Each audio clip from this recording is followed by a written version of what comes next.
বন্ধুরা নমস্কার।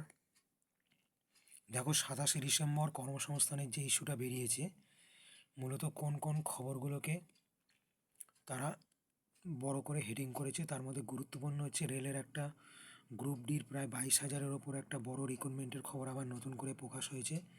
বলছে নাকি জানুয়ারির 20 তারিখের পর তার অ্যাপ্লিকেশান শুরু হবে এবং 1 মাসের ওপর গোটা প্রক্রিয়াটা চলবে।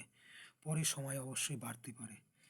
পাশাপাশি ইন্ডিয়ান অয়েলে 375 জন জুনিয়র ইঞ্জিনিয়ার এই ধরনের একটা রিক্রুটমেন্টের খবরও বড় করে বেরিয়েছে এসএলএসটি নিয়োগ প্রক্রিয়া, যেটা ছিল 31শে ডিসেম্বর অবধি, সেটা আগেই বলেছিলাম ওই সময়ের মধ্যে করা সম্ভব নয়। সেটা কিন্তু অলরেডি কোর্টের অর্ডারে 31শে আগস্ট অবধি আপাতত বাড়ানো হয়েছে। এবার পরবর্তীকালে প্রসেস প্রক্রিয়া কোথায় দাঁড়ায় সেটাই দেখার। তেমন প্রাইমারি শূন্যপদ কিছু বাড়ছে, সেটা নিয়েও খবর রয়েছে। গার্ডের নিচে 220 অ্যাপ্রেন্টিস এই ধরনের একটা রিক্রুটমেন্টের খবর, এবং পুর নিগমে 16 ক্লার্ক এবং স্টোর কিপার এই ধরনের একটা রিক্রুটমেন্টের খবর রয়েছে। ম্যাজাগন ডকে 200 অ্যাপ্রেন্টিস রিক্রুটমেন্টের খবরের।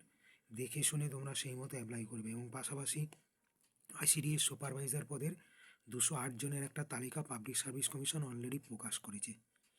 এগুলোকে নিয়েই এই সপ্তাহের কর্মসংস্থান তার ইস্যু প্রকাশ করেছে। তোমরা বোথ সাইড প্লেসমেন্ট চ্যানেলটা দেখো, সাবস্ক্রাইব করো এবং নিজস্ব মতামত ওপিনিয়ন জানাও। Thank you.